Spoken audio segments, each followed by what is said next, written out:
Hey guys, this is Nathar at CrowSong Lodge. I'm still finishing off Ethony Dawn's 31 Days of Tarot Challenge. This one's a little bit more intensive than the others, so it took me a little bit longer to get this video set up and going. I couldn't just whip it out like the others.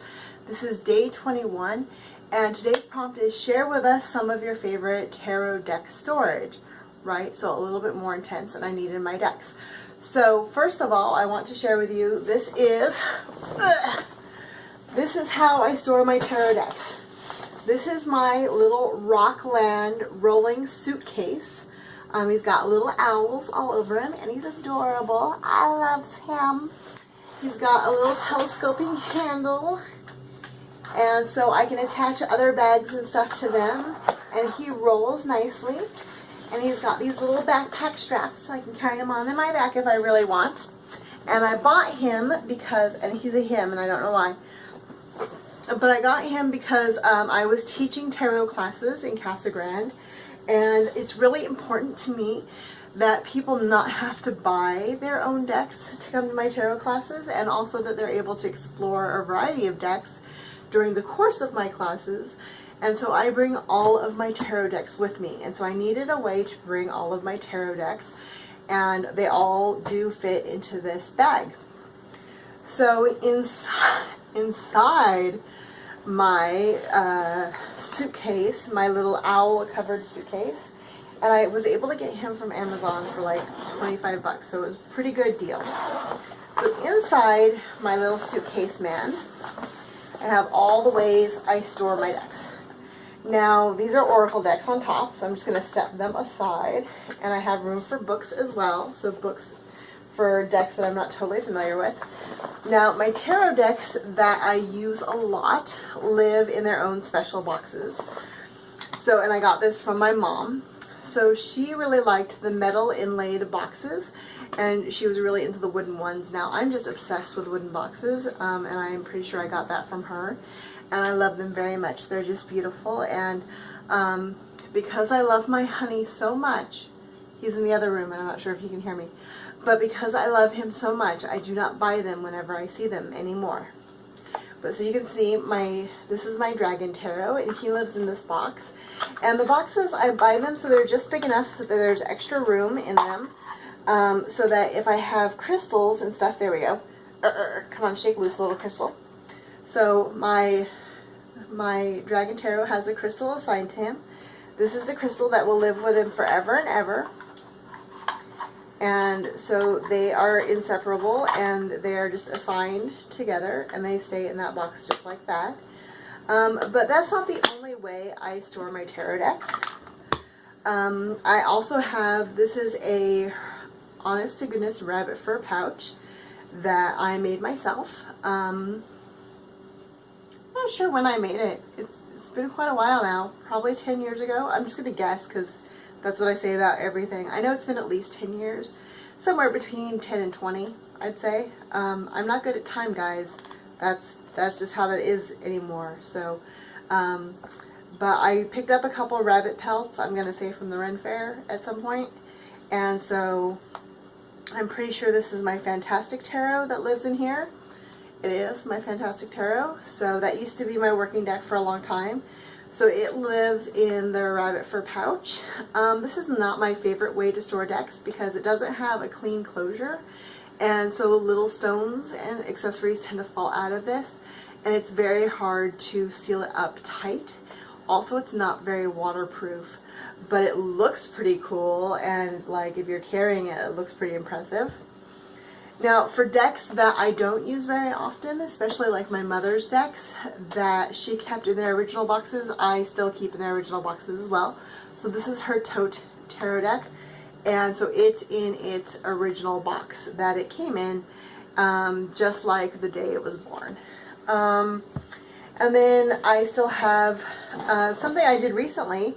I had some new decks that needed a home, and these little, this is a pencil box that was on sale during the back to school sales at Target or something, and I needed a home for some tarot decks that didn't have very cooperative boxes that they came in.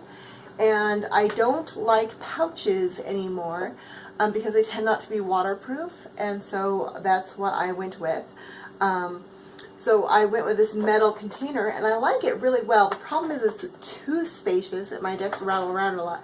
So this one actually holds 2 decks. It has my Animal Wisdom Tarot, and it has my Tarot of the Cat People in it as well, which is also in its original box to keep it from mingling with the Animal Wisdom Tarot. So that's a new system I'm trying out there. And then this is actually my mom's last working deck before she died. So Behold the Majesty.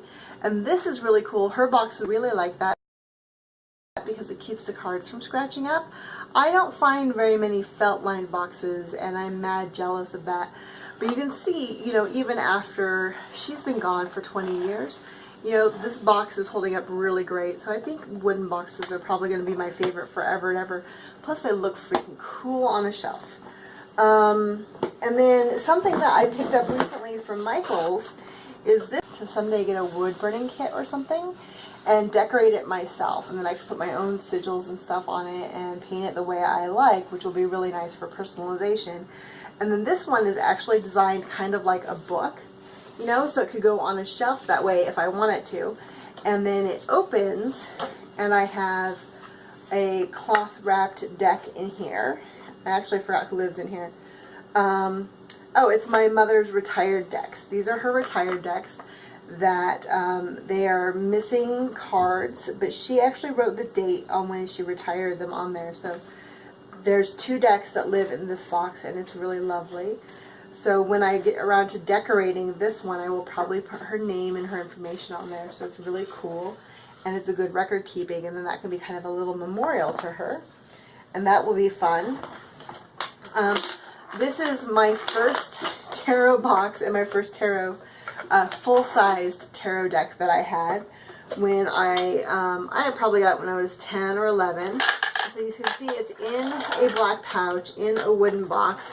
And because I didn't have a lot of crystals at the time, I had put marbles, like actual marbles, in the box with it because I was a kid and that's what I did. But there are actually crystals in here as well.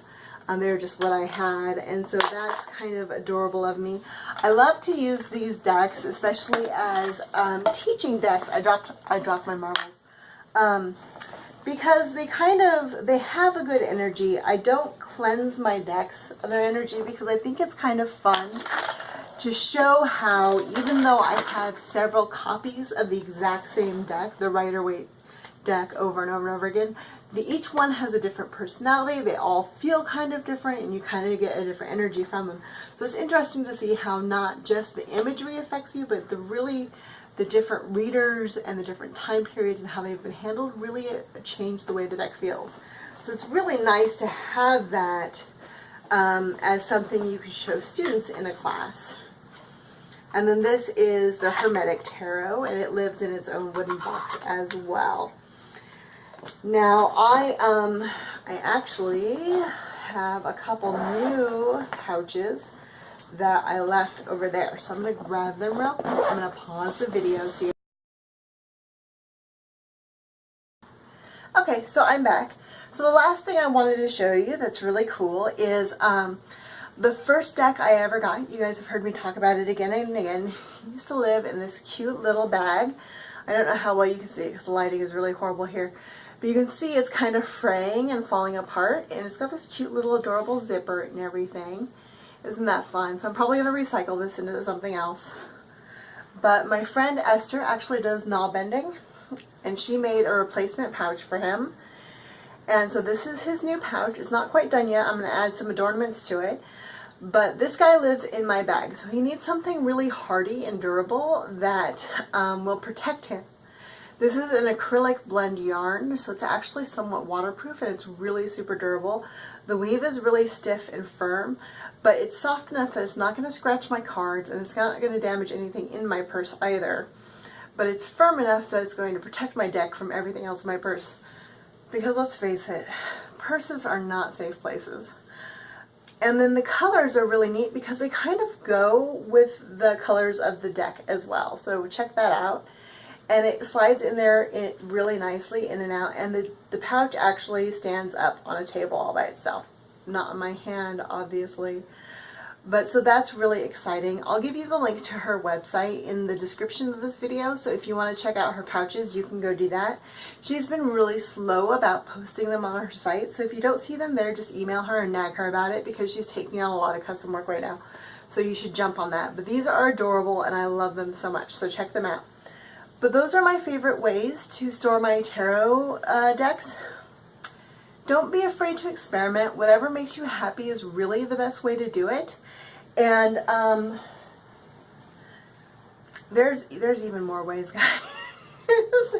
There's even more. In fact, I have another box like over there that my Shadowscapes tarot lives in, and it travels in that box instead because it's the box that travels around with me when I'm doing actual work, and it doesn't live in my tarot suitcase. So anyways, that's how I store my tarot decks, and that's how they travel.